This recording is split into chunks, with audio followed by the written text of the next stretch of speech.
করে ফিরতেছি আমরা জিলহজ মাসের শেষের দিক। কিসের রোজা? ওই মহিলা আবার একটা আয়াত তেলাওয়াত করলেন যে ওমান তাতাওয়া খায়রান ফাইনাল্লাহা শাকিরুন আলিম। আমি রমজানের ফরজ রোজা তো রাখিনি, এখন আমি নফল রোজা রেখেছি। এই আয়াতের অর্থ হচ্ছে তোমরা নফল যা করো এগুলোর প্রতিদান আল্লাহ তোমাদের বুঝিয়ে দেবে। রমজান না ঠিক আছে জিলহজ, কিন্তু আমি কি রোজা রেখেছি? নফল রোজা। এইবার উনি ধরছেন মাসালা, এবার বলতেছে উবি হালান আল ইফতার ফিস সাফার। সফরে তো রোজা ভাঙা যায় আছে, রোজা তো ভাঙা যায় খান একটু।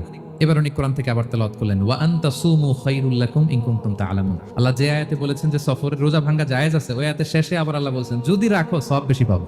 কেউ অসুস্থ হলে রোজা ভাঙবে, সফরের রোজা ভাঙবে। এই আয়াতের শেষে হচ্ছে ওয়া আনতা সুমু খায়রুল লাকুম ইন কুনতুম তা'লামুন, তবে রোজা যদি রাখো এটা ভালো যদি তোমরা বুঝতে। এবার উনি আর যাবে কোথায়? দিশেহারা হয়ে এবার জিজ্ঞেসই করে ফেলছে লিমাদা লা তুকাল্লিমিনি মিসলামা উকাল্লিমুকি। আচ্ছা মা, এবার বলেন আমি আপনার সাথে যেভাবে কথা বলি আপনি এইভাবে কথা বলেন না কেন? এটার উত্তরে উনি আরেকটা কোরআনের আয়াত উনি পড়লেন মা ইয়ালফিযু মিন কাওলিন ইল্লা লাদাইহি রাকিবুন আতীদ। আল্লাহ বলেছেন তোমরা মুখ দিয়ে যাই বের করো এটা লিখে রাখার জন্য দুই কাঁধে রাকিব আতীদ আছে।